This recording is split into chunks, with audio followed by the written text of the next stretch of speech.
तो हेलो दोस्तों, कैसे हैं आप लोग। उम्मीद करते हैं बहुत अच्छे होंगे और आपकी पढ़ाई भी बहुत जबरदस्त तरीके से चल रही होगी। तो आज हम लोग सूरदास जी का जीवन परिचय के 15 प्रश्न को सॉल्व करने वाले हैं। सूरदास जी के जीवन परिचय को हमने आपको पूरी तरीके से बता दिया था। उनका जन्म कहाँ हुआ था, कैसे हुआ था, उनकी रचना क्या थी, उनके शिष्य कौन कौन से थे और उनके गुरु कौन थे।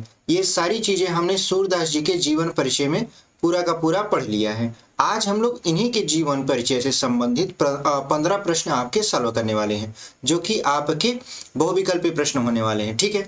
और बहुविकल्पी प्रश्न इसलिए हैं क्योंकि देखिए, ये जो आपका 20 नंबर का प्रश्न आता है बहुविकल्पी में, इससे गद्य साहित्य का इतिहास, पद्य साहित्य का इतिहास, रचना, आपका कवियों का जीवन परिचय से संबंधित प्रश्न, ये सारी चीजें पूछी जाती है। तो इसी को ध्यान में रखकर हमने 15 प्रश्न आपके सामने लाया है, जो कि बहुत ही शानदार होने वाला है। ठीक है। तो यदि आप पहली बार हमारे चैनल पर आए हैं और यूपी बोर्ड एग्जाम की तैयारी करना चाह रहे हैं तो हमारे चैनल को अभी सब्सक्राइब कर लीजिए, क्योंकि हम आपके लिए ऐसे ही लगातार वीडियो लेकर आते रहते हैं। और ये आपका सूरदास जी का जो जीवन परिचय से संबंधित 15 प्रश्न है, ये कक्षा 10 वालों के लिए है। तो कक्षा 10 वालों, बिल्कुल आप तैयार हो जाइए। आपकी तैयारी एकदम जबरदस्त तरीके से हम करवा रहे हैं अपने इस चैनल पर। तो चलिए इसको शुरू करते हैं। कराए निम्नलिखित प्रश्नों के सही विकल्प का चयन कीजिए, यानी आपको सही विकल्प चयन करना है। तो यहाँ पे जो पहला प्रश्न करा है, सूरदास हिंदी साहित्य का इतिहास के किस काल से संबंधित है, यानी हिंदी साहित्य के बहुत सारे आपके कालखंड हैं, तो किस कालखंड से सूरदास जी संबंधित हैं। यहाँ पे जो पहला ऑप्शन है आपका आदिकाल, दूसरा है आपका भक्ति काल, तीसरा है आपका रीति काल, चौथा है आपका आधुनिक काल। तो जो सूरदास जी हैं वो भक्ति काल के कवि माने जाते हैं। तो यहाँ पे कौन सा ऑप्शन हो जाएगा आपका भक्ति काल। तो उम्मीद करते हैं आपको ये समझ में आया होगा। आगे बढ़ते हैं। देखिए आगे जो है आपका दूसरा प्रश्न, करे अष्टछाप का सर्वश्रेष्ठ कवि कौन है। जब आपके वल्लभाचार्य के जो आपके पुत्र थे आपका विठलनाथ, उन्होंने क्या किया था कि 8 कवियों का एक संग्रह बनाया था। उसमें जो सर्वश्रेष्ठ कवि थे वो थे आपके सूरदास जी। ठीक है। तो अष्टछाप का सर्वश्रेष्ठ कवि कौन है, सूरदास जी। 4 ऑप्शन आपके दिए हैं, सूरदास, नंददास, परमानंद दास, कृष्णदास। तो कौन से आपके सही विकल्प होंगे, सूरदास जी राइट आंसर है। तो उम्मीद करते हैं आपको ये समझ में आया होगा। आगे बढ़ते हैं। देखिए आगे जो है आपका लिखा है, सूरदास का जन्म कब हुआ था। सूरदास जी का जन्म कब हुआ था। तो देखिए यहाँ पे जो पहला ऑप्शन है आपका 1470, 1478, 1480 और 1482। तो जो सूरदास जी का जन्म हुआ था वो हुआ था आपका 1478 ईस्वी में। आपको जब जीवन परिचय पढ़ा रहे थे तो हमने आपको बताया था वहां पे। तो जो दूसरा विकल्प है आपका, वही आपका क्या हो जाएगा, सही हो जाएगा। तो उम्मीद करते हैं आपको ये समझ में आया होगा। आगे बढ़ते हैं। और यदि आपको वीडियो पसंद आ रही हो तो वीडियो को जरूर लाइक करिए। ठीक है। और शेयर करना बिल्कुल ना भूलिए, क्योंकि आप जब शेयर करोगे तब दूसरे तक वीडियो पहुंचेगी और दूसरा भी आपका इस चैनल पर आकर अपनी तैयारी को मजबूत करेगा। ठीक है। तो चलिए हम लोग चौथा प्रश्न देख लेते हैं। देखिए चौथा प्रश्न है आपका, सूरदास का जन्म स्थान है। देखिए सूरदास जी के जन्म स्थान को लेकर काफी मतभेद है, लेकिन जो सबसे प्रसिद्ध जन्म स्थान है उनका, आप पहले ऑप्शन पढ़ लेते हैं फिर देखते हैं। रुनकता गांव, सोरो, राजापुर, लमही। तो यहाँ पे जो रुनकता गांव था वहां पे सूरदास जी का जन्म बताया गया है कि हुआ था। ठीक है। यानी जो सूरदास जी का जन्म था वो आपका आगरा और मथुरा का जो किनारे का रोड था उसके किनारे गांव था रुनकता गांव, वहां पर हुआ था। तो उम्मीद करते हैं आपको ये समझ में आया होगा। पहला जो ऑप्शन आपका है वही सही है। आगे चलते हैं। देखिए लिखा है आपका, सूरदास के आराध्य देव कौन थे, यानी सूरदास जी किसकी पूजा पाठ करते थे, यानी किसकी भक्ति करते थे। तो यहाँ पे लिखा है श्री राम जी की, श्री कृष्ण जी की, शिव जी की, गणेश जी की। तो भगवान जो सूरदास जो थे वो भगवान श्री कृष्ण की भक्ति करते थे और उन्हीं को अपना आराध्य मानते थे। तो कौन सा विकल्प आपका सही हो जाएगा, ऑप्शन नंबर 2। यानी जो सूरदास जी हैं वो किसके आराध्य यानी किस आराध्य देव की पूजा करते हैं, तो भगवान श्री कृष्ण की। और यदि आपसे पूछे तुलसीदास जी किस आराध्य देव की पूजा पाठ करते थे, यानी किसकी उपासना करते थे, तो यहाँ पे श्री राम जी की। ठीक है। तो यहाँ पे कृष्ण जी की राइट आंसर हो जाएगा। आगे बढ़ते हैं। देखिए जो आगे है आपका, यहाँ पे लिखा है, सूरदास भक्ति काल के किस शाखा से संबंधित है, यानी भक्ति काल तो ठीक है लेकिन भक्ति काल के किस शाखा से संबंधित है। तो यहाँ पे लिखा देखिए, राम भक्ति शाखा, कृष्ण भक्ति शाखा, ज्ञानाश्रय शाखा की प्रेमाश्रय शाखा। तो यहाँ पे देखिए भक्ति काल को 2 कालखंडों में विभक्त किया गया है, राम भक्ति शाखा, कृष्ण भक्ति शाखा।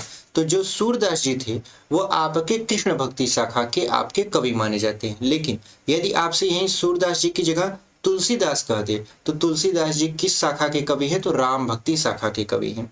तो यहाँ पे सूरदास जी का पूछा है तो सूरदास कृष्ण भक्ति शाखा के कवि हैं। तो यहाँ पे ऑप्शन नंबर जो 2 है आपका वही सही उत्तर होगा। तो उम्मीद करते हैं आपको ये समझ में आया होगा। देखिए यहाँ पे लिखा है सूरदास जी की मृत्यु कब हुई थी, यानी सूरदास की मृत्यु कब हुई थी। 4 ऑप्शन है आपके यहाँ पे। देखिए 1583, 1585, 1587 और 1590। तो जो सूरदास जी की मृत्यु हुई थी वो हुई थी आपका 1587 ईस्वी में। ठीक है, आपका गोवर्धन पर्वत के पास ही एक गांव पड़ता है, उसी गांव में उनकी मृत्यु हुई थी। तो यहाँ पे हो जाएगा 1587 ईस्वी में। आगे बढ़ते हैं तो कौन सा ऑप्शन सही हो जाएगा आपका? Option number 3। यहाँ पे देखते हैं 8वां प्रश्न। देखिए कह रहा है कि सूरदास किस रस के सम्राट माने जाते हैं, यानी जो सूरदास जी हैं वो किस रस के सम्राट माने जाते हैं। जैसे रस आपके होते हैं आपके 11, ठीक है, तो उन 11 रसों में कौन से आपके रस के सम्राट सूरदास जी माने जाते हैं। ठीक है, हालांकि जो रस हैं वो तो 9 ही माने गए हैं, लेकिन आपके वात्सल रस और भक्ति रस को भी क्या किया गया है? शामिल कर दिया गया है, तो 11 हो गया है। तो यहाँ पे सूरदास जी जो थे वो जन्म से अंधे थे, यानी जन्मांध तो नहीं थे, लेकिन जैसे जैसे वो बड़े होते गए उनकी आंखें चली गई। तो उनकी आंखें चली गई तो वो क्या करते थे? भगवान श्री कृष्ण के बालपन रूप का ही वर्णन करते थे।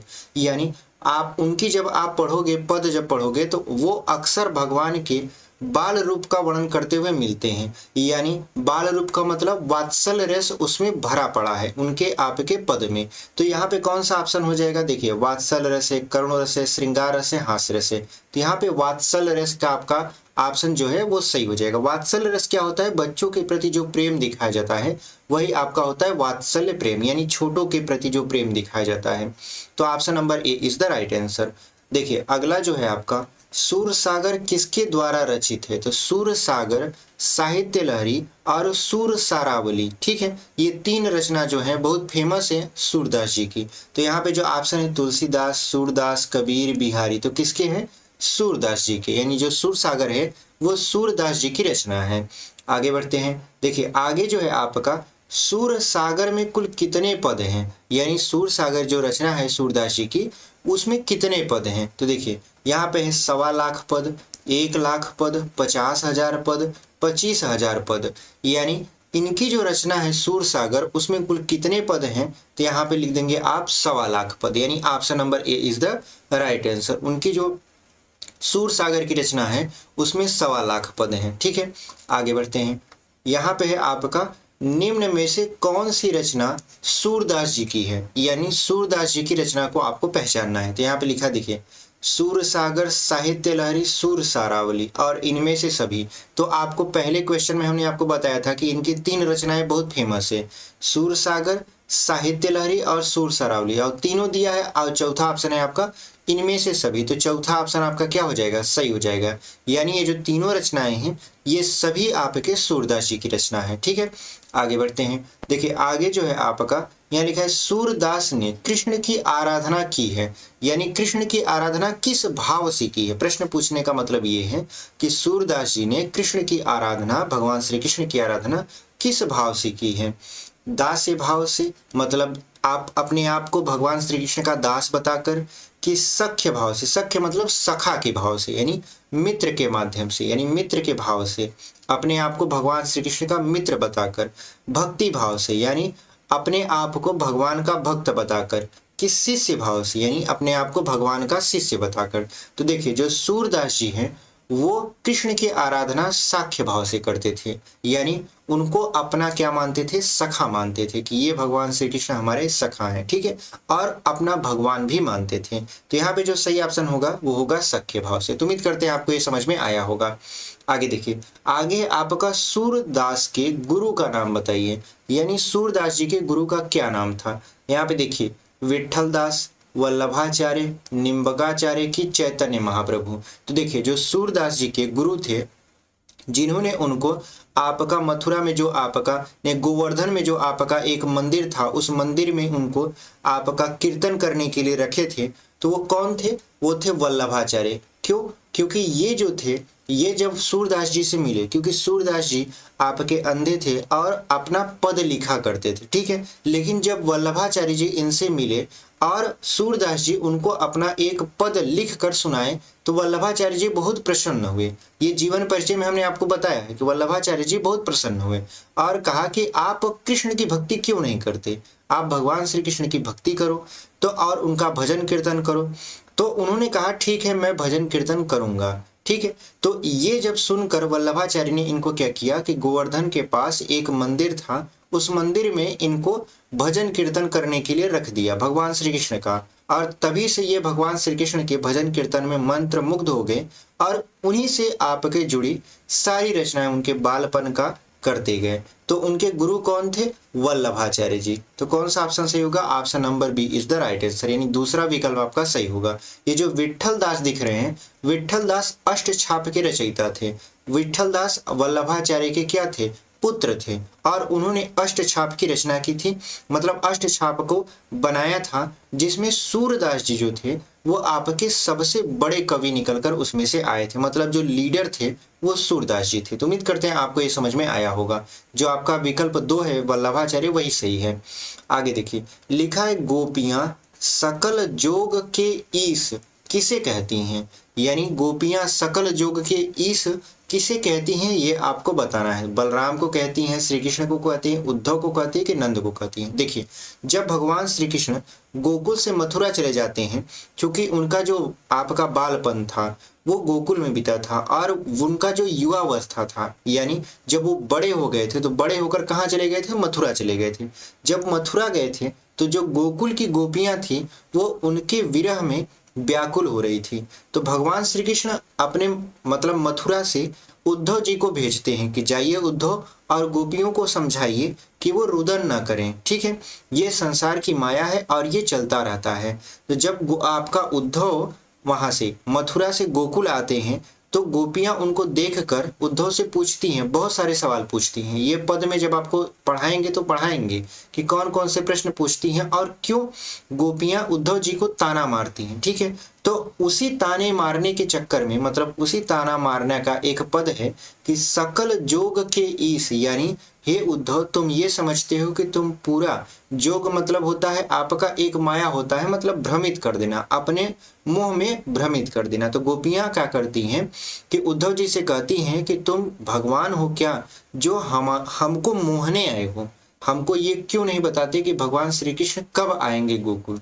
तो उसी को ये आपका सकल जोग के ईश, ये गोपियां उद्धव को ताना मार रही हैं और कह रही हैं कि तुम ये संसार के मालिक नहीं हो, तुम हमें भ्रमित मत करो, तुम ये बस बताओ कि भगवान श्री कृष्ण गोकुल आएंगे कि नहीं। उनको जाकर हम लोगों का संदेशा दो कि उनके विरह में हम लोग क्या कर रही हैं, खाना पानी सब कुछ छोड़कर दर दर भटक रही हैं। वो हम लोगों के साथ इतने अच्छे से रहा करते थे, क्यों चले गए मथुरा। तो वही उद्धव से कह रही हैं। तो यहाँ पे क्वेश्चन बना, गोपियां सकल जोग के इस किसे कहती हैं, यानी किसको कह रही हैं? वो उद्धव जी को कह रहे हैं, क्योंकि उद्धव ही आके समझाने आए थे, ठीक है। आगे बढ़ते हैं, यानी option number 3 is the right answer. उम्मीद करते हैं आपको ये समझ में आया होगा।